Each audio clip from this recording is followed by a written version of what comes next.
Welcome to Founding Chronicles. Before we begin, don't forget to like, share, subscribe, and hit the bell icon so you never miss a story from history's darkest corners. Now, let's step back in time. The year was 1989. America was in the middle of change. Big hair and neon colors filled the streets. Cassette tapes still ruled car stereos, and Friday nights were spent at the video store choosing which VHS to rent. But in a small town tucked quietly in the heartland, far away from the noise of the cities, there was a story unfolding that would never be remembered with nostalgia. It would be remembered with dread. It was the summer when 3 little girls vanished from their own yard, and for decades, no one would have the faintest clue what had happened to them. The town itself was the kind of place older folks liked to say, "Nothing bad ever happens here." White picket fences, front porches where neighbors waved at each other, children riding bikes down streets that were safe enough to play kickball until dusk. There were church gatherings on Sundays, school plays in the spring, and community cookouts. In the park on the 4th of July, people trusted one another. Kids could run free until the streetlights came on, and parents felt no fear about letting their children play outside. That summer, though, that trust would shatter like glass under a hammer. The 3 girls, Jenny, Rachel, and Molly, were inseparable. Jenny was 9, the oldest, with long brown hair she often wore in braids. She was the responsible one, always making sure her 2 younger friends didn't wander too far or stay out too late. Rachel, who was 8, had a laugh that could be heard a block away, a bubbly spirit that made even the shyest kids want to be around her.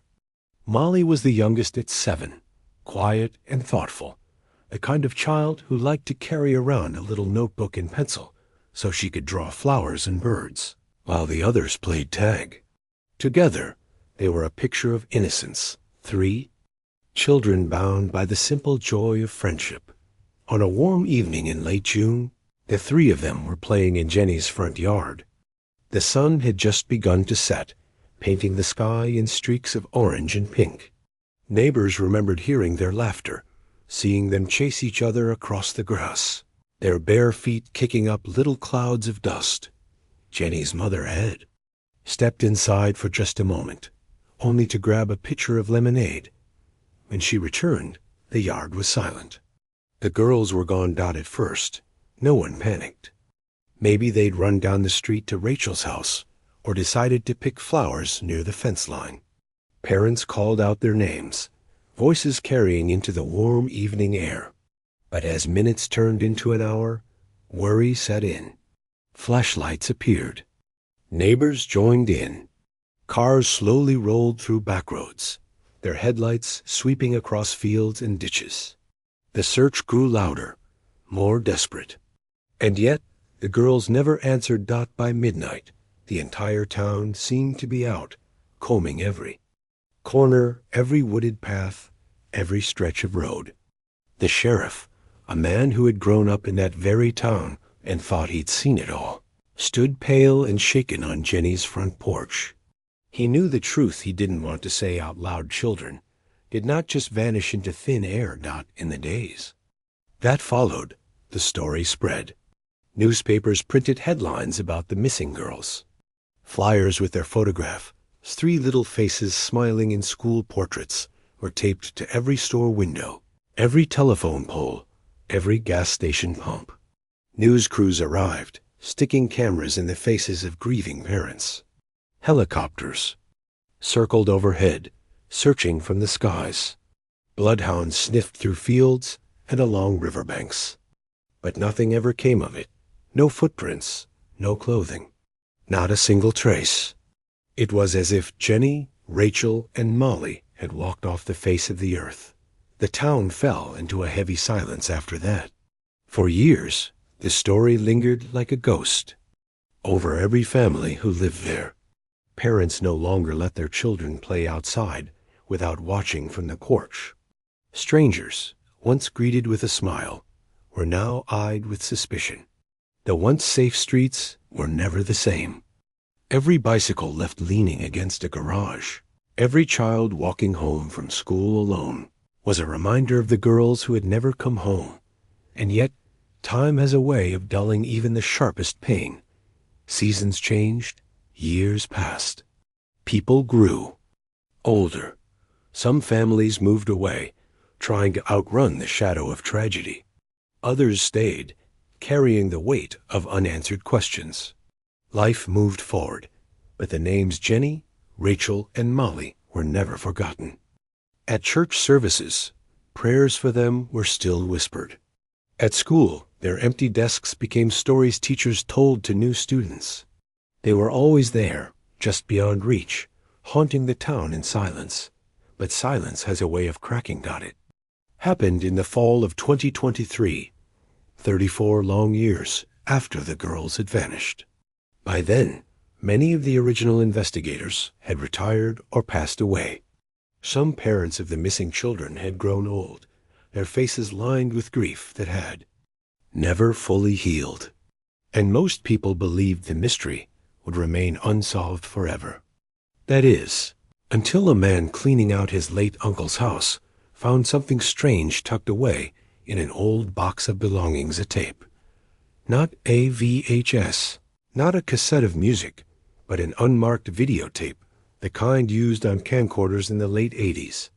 Kind families used to record birthday parties, school recitals, and backyard barbecues. Its black plastic shell was dusty, its label blank, but the man felt a chill run down his spine as he held it. Something about it felt wrong. He almost threw it away with the rest of the junk, but curiosity got the better of him. He dusted off an old VCR he found in the same house, hooked it up to a small television, and slid the tape inside. At first, it was static, white noise flickering on the screen. Then, slowly, an image appeared, shaky, grainy, but unmistakable. It was the face of a child. The girl on the tape looked eerily familiar. Wide eyes, braided hair. For a moment, the man thought he was looking at an old family recording. But then, as the camera pulled back, 3 children appeared, sitting side by side on what looked like a concrete floor. Their faces were pale, their clothes rumpled, their expressions frightened. And then the realization hit. The girls on the screen were Jenny, Rachel, and Molly. The man froze. His breath caught in his chest. He knew what he had found was not just some forgotten home movie. It was evidence. Evidence from a nightmare no one thought would ever resurface. Shaking, he called the sheriff's office, and within hours, investigators had the tape in their possession. Word spread quickly. After more than 3 decades, there was finally a lead. A grim, disturbing lead, but a lead nonetheless. For the families who had suffered for so long, it was both hope and horror all at once. The tape was old, its quality poor, but what it showed was enough to make hardened detectives sit in silence. The girls appeared terrified, their eyes darting toward something or someone just out of view.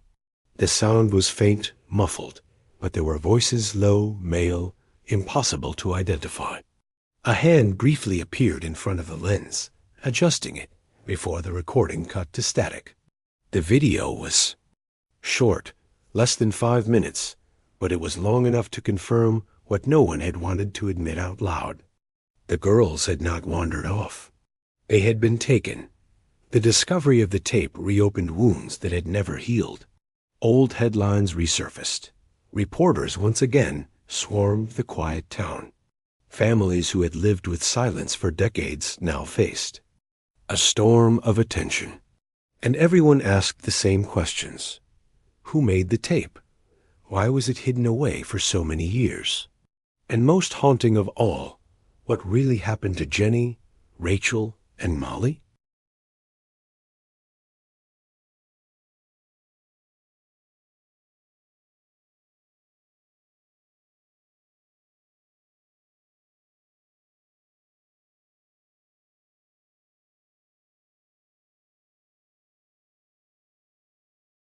The tape shook the town like an earthquake.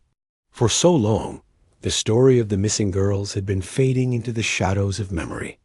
Now, with a single grainy video, the nightmare was alive again.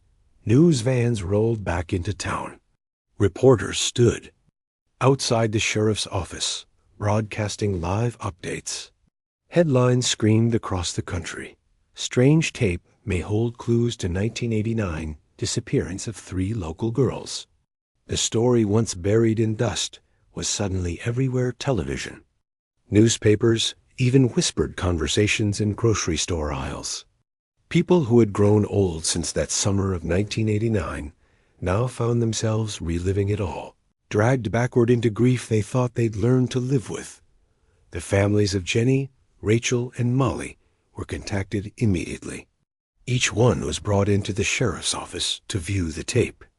They sat together in a dimly lit room, the glow of the television screen flickering against their faces, while detectives explained what they were about to see. The parents nodded silently, hands clenched tightly in their laps. The tape began to roll. The moment the first child's face appeared, Jenny's mother gasped. Her hand flew to her mouth, her body trembling as she whispered, "That's her. That's my Jenny." Rachel's father squeezed his wife's hand so tightly her knuckles turned white. Molly's parents broke down, sobbing, as the little girl with wide, frightened eyes stared out at them from across 3.5 decades. It was undeniable. These were their daughters, alive at least for the moments captured on the tape. But as the footage continued, the room filled with a heavy silence. The girls looked terrified. They weren't laughing or playing or being carefree. They were trapped somewhere inside a room with concrete walls, maybe a basement or storage space. The camera shook slightly, as if held by an unsteady hand. A man's voice, muffled and distorted, could be heard in the background, but the words were unclear. At one point, Jenny turned her head quickly, her eyes darting towards something just outside the camera's view, her lips trembling. And then the tape ended in static dot. The parents cried. Some turned away, unable to watch a second. Time. The sheriff stood at the back of the room, his hat in his hands, his face as pale as paper. He knew this was no ordinary piece of evidence. This was a ghost dragged into the light of day, carrying both answers and unbearable new questions. Tape was sent to experts, federal investigators, audio specialists, and forensic video analysts.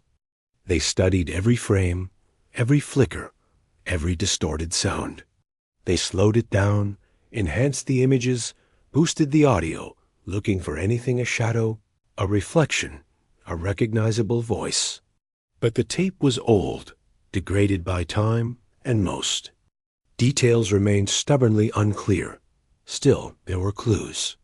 The walls, plain and unpainted, suggested a basement or unfinished cellar. A faint sound in the background, when enhanced, resembled a dripping pipe or perhaps the hum of a furnace. The girls' clothing, wrinkled and dirty, was consistent with what they had been wearing the night they disappeared. But no other details emerged, no sign of who was behind the camera, no visible landmarks, no timestamps. The most haunting revelation came when the tape was paused on a single frame, the brief moment when a man's hand adjusted the camera. It was large, rough, with dirt under the fingernails. Though blurry, it was unmistakably a grown man's hand. That was the confirmation investigators needed. The girls hadn't run away. They hadn't gotten lost. They had been taken, and the person who took them had recorded it. The question now was, who?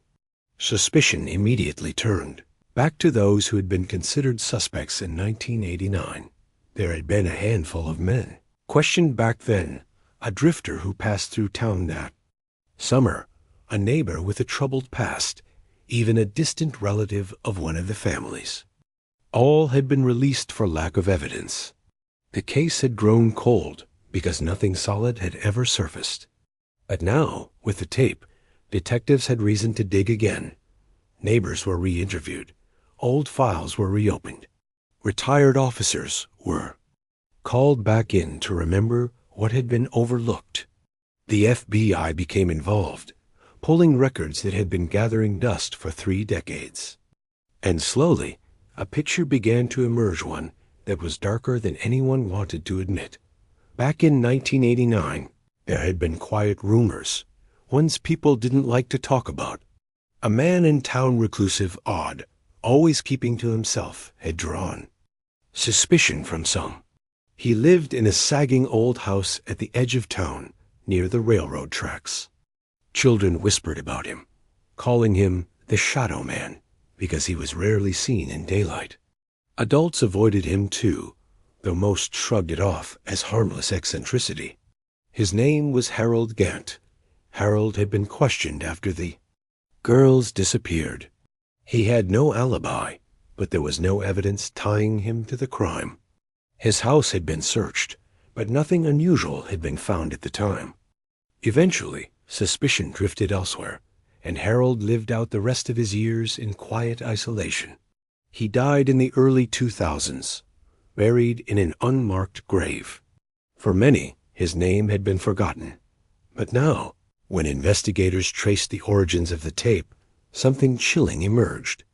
The man who found it, the nephew cleaning out his late uncle's house, revealed that his uncle had been none other than Harold Gant. The tape had been hidden among his belongings for decades. It was like a lightning strike. Everything pointed back to the man people had whispered about, the man who had lived in shadows and silence. But there was still no proof beyond the tape, no way to know if Harold had acted alone or if others had been involved. The discovery raised more questions than answers. What had happened to the girls after the tape was recorded? Were they held captive for days? Weeks? Were there more tapes hidden somewhere, showing more of their fate? Or had Harold destroyed everything, leaving behind only this one haunting fragment? The town reeled. For older residents who remembered Harold, there was anger that he had slipped through the cracks, that the system had failed those 3 little girls. For the families, it was agony. They had lived with uncertainty for decades, and now they had a face to pin their grief on. But without bodies, without closure, the pain remained raw. In the months that followed, investigators combed through Harold's old property. The house had long since been abandoned, its walls rotting, its roof sagging under years of neglect. The basement was dug up. The surrounding land was searched with ground-penetrating radar. Dogs sniffed through the woods. Nothing definitive was found. It was as if Harold had taken his secrets to the grave. Still, the tape lingered like a thorn. In the town's heart, people gathered in diners and church halls, speaking in hushed tones about what they remembered from that summer. Some swore they had seen Harold's truck parked near Jenny's house that night. Others remembered strange noises near his property, screams they had dismissed as imagination. The town's memory became a patchwork of recollections, some true, some blurred by time. Yet through it all, one question loomed largest of all. Why had Harold kept the tape? Why hadn't he destroyed it, knowing what it showed? Was it a trophy, kept as a twisted reminder of his crime? Or had it been meant as a message, something he never had the chance to deliver? Theories spread like wildfire. Some believed Harold hadn't acted alone, that others had been involved. A hidden circle of darkness operated. It was a late night in the sheriff's office, the kind of night when the only light came from buzzing fluorescent bulbs, and the only sound was the soft hum of the VCR rewinding. Most of the younger deputies had gone home, but 2 veteran investigators remained behind, too restless to sleep. A tape had consumed them, the way unsolved mysteries always consume men who have carried them too long. They played the tape again, frame by frame, their eyes searching for anything they had missed. The grainy footage flickered on the screen. The 3 girls huddled close, their faces pale with fear. The hand appeared briefly, rough and dirt-streaked, and the static returned. The deputies leaned closer, rewinding, pausing, rewinding again. And that's when one of them noticed a dot in the corner of the frame, behind Molly's shoulder, barely visible in the shadows. There was something etched into the concrete wall. A mark. At first glance, it looked like a smudge, the sort of thing you'd dismiss as poor video quality. But when the image was magnified and brightened, it was clearer. It wasn't a smudge. It was a symbol dot. It looked like the outline of a cross, but not a simple one. The vertical line was longer than the horizontal, with two small notches carved into the base. It was crude, jagged, as if scratched into the concrete with a knife or a nail. The investigators froze. They had seen something like this before. Back in the late 1980s, when the girls had first vanished, there had been whispers about strange symbols appearing around town. A few had been carved into trees near the riverbank. One had been scratched onto the door of an old abandoned shed. The sheriff at the time had dismissed it as kids fooling around, part of the satanic panic craze sweeping across the country. But seeing that same shape behind the girls on the tape was like being hit with a hammer. It wasn't a prank. It was a sign. The investigators printed stills of the symbol and began digging through old reports. Sure enough, there it was, descriptions of the same mark, noted in margins, mostly ignored. Suddenly, what had once seemed meaningless now felt like the key to everything. Word spread quickly. The discovery ignited new theories, darker than before. Was Harold Gant part of something larger? A group that left its mark behind like a calling card? Had the girls been taken not by one man, but by many? People began whispering about cults, about secret gatherings in barns and basements, about rituals hidden in plain sight. For a town already haunted by fear, the symbol turned rumor into hysteria. Churches filled with people who hadn't stepped inside in years. Parents clutched their children tighter. Old stories resurfaced, the strange bonfires seen in the woods late at night, the livestock that had gone missing from farms, the eerie chanting someone claimed to have heard on a windy evening long ago. Suddenly, every odd memory, every unexplained sound became evidence in people's minds. But the investigators knew they couldn't rely on rumor alone. They needed facts. They needed to know what the symbol meant. So they reached out to experts, historians, criminologists, even retired FBI profilers who had studied cult-related cases in the 80s and 90s.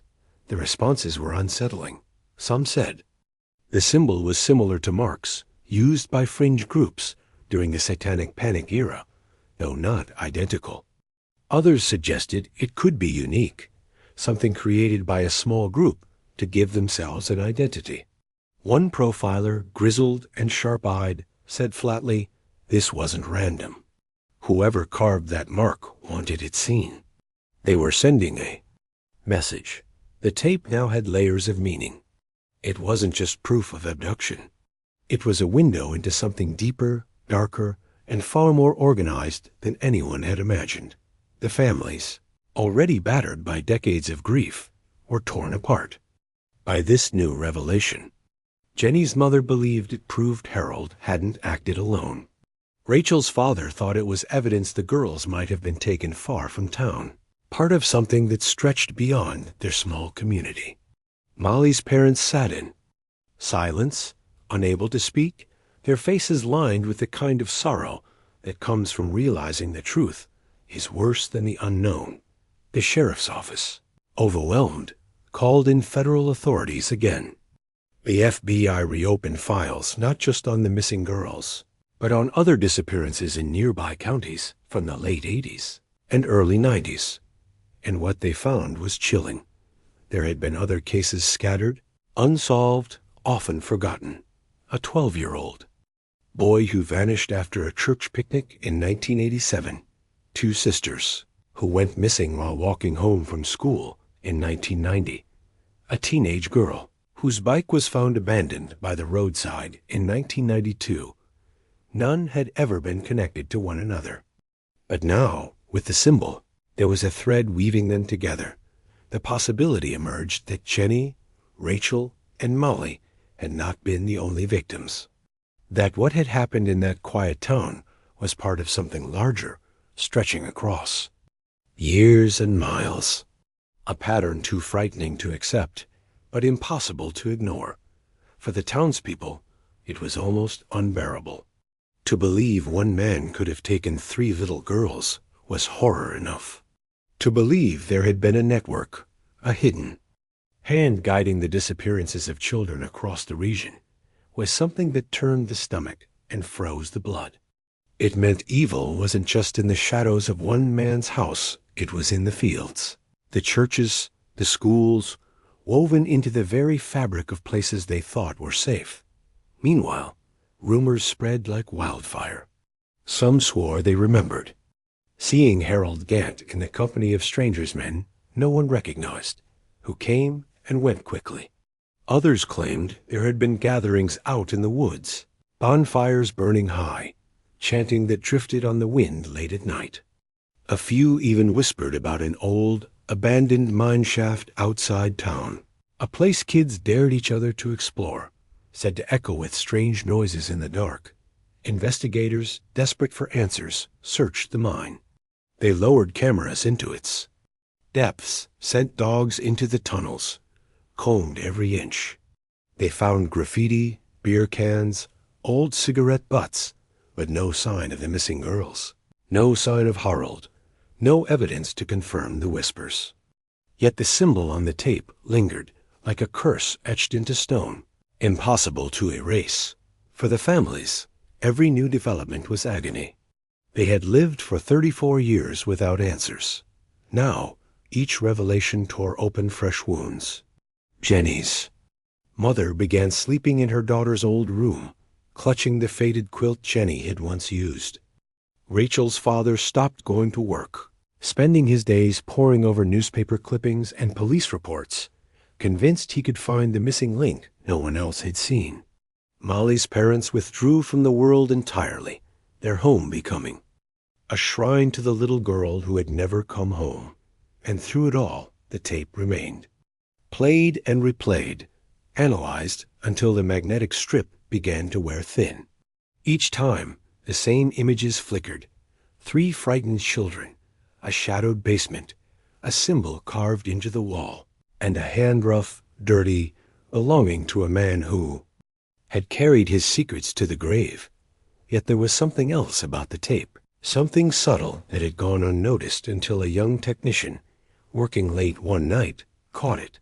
It wasn't visual this time. It was sound. When the audio was isolated and enhanced again, faint noises emerged beneath the static and muffled voices. Not words, not exactly, but something rhythmic. A pattern. A sound like chanting, repeating over and over in the background. Too faint to identify clearly, but undeniably human. The room fell silent. The chanting on the tape was like an echo from the grave. Low, muffled, almost impossible to make out, but there. Investigators played it again and again, headphones pressed tight against their ears, straining to hear. The sound rose and fell.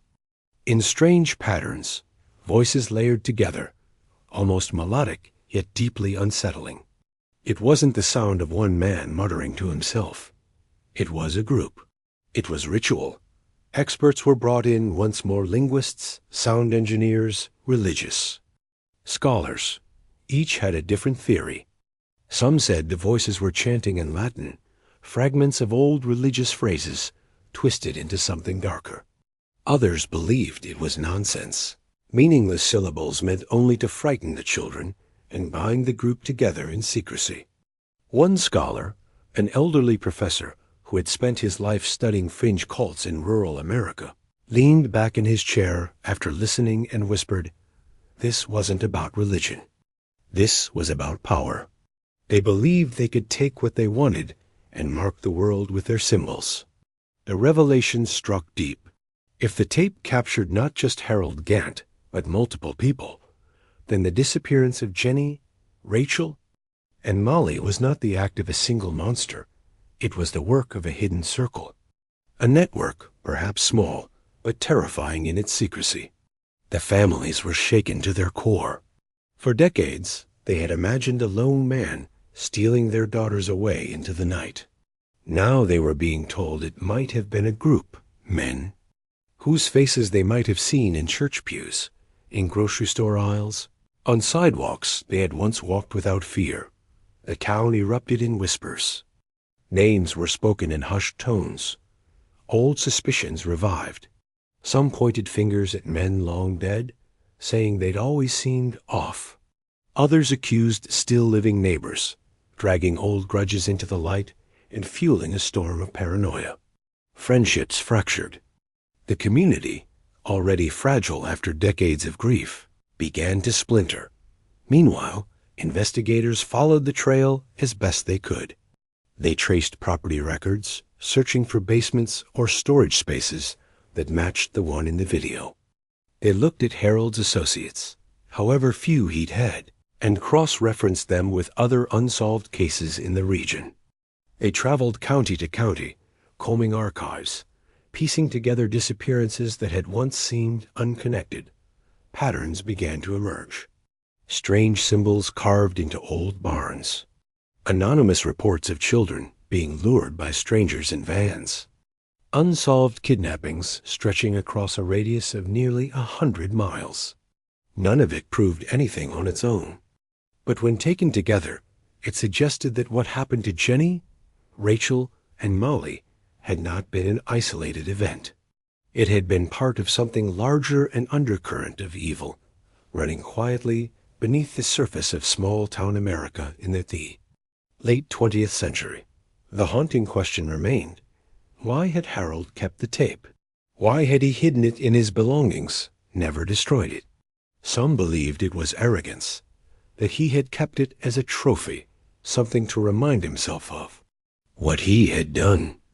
Others thought it was insurance, proof he held in case he ever needed to blackmail someone else involved.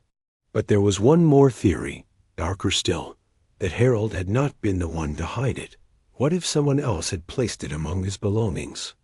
What if the tape had been left there deliberately, tucked away like a time bomb, waiting to be discovered decades later? If that were true, then whoever had hidden it might still be out there, watching, waiting, making sure the past was never completely buried. The families lived on the edge of despair. Jenny's mother said the sound of chanting followed her into her dreams, waking her in the dead of night. Rachel's father drank heavily, drowning in guilt, convinced there had been something he could have done differently that night in 1989. Molly's parents stopped answering their phones, retreating into silence, their house dark, curtains drawn. Grief consumed them all over again, sharper now, because the tape had given them a glimpse of their daughters alive, and then snatched it away, leaving them once more with nothing but absence. The FBI's final report came months later. It was thick with analysis, timelines, and cross-references. It confirmed what everyone already knew. The girls had been abducted.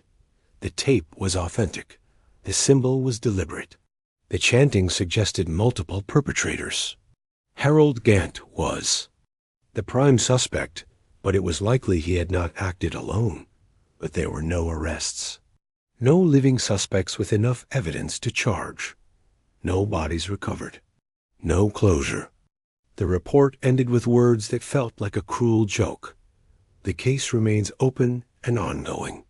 The town held a memorial service that winter.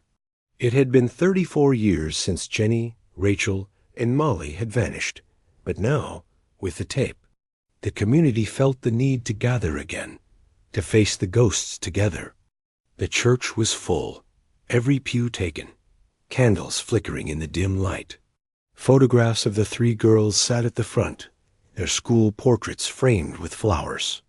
The pastor spoke of innocence stolen, of lives cut short, of a mystery that might never be solved on this side of eternity. As the congregation sang hymns, many wept openly. Some clutched each other's hands. Others stared blankly ahead, their faces hollow with the weight of too many unanswered questions. For the families, it was both comfort and torment. Comfort to know their daughters were still remembered. Torment to know they were still gone. Outside, the wind rattled the church windows, carrying with it the sound of leaves scraping across the ground. The town was quieter than ever now, its streets lined with empty houses and aging residents who remembered too much. Time had not healed. Time had only deepened the shadows. And yet, even as the service ended, even as candles were snuffed out and people walked back into the cold night, one truth remained. The tape had changed everything. It had forced open the wound of 1989 and demanded that the world look again. It had turned rumor into evidence, whispers into shouts. It had shown that the girls were not forgotten, not by the families, not by the town, not by history itself, but it also left behind something far more chilling. Because if the chanting was real,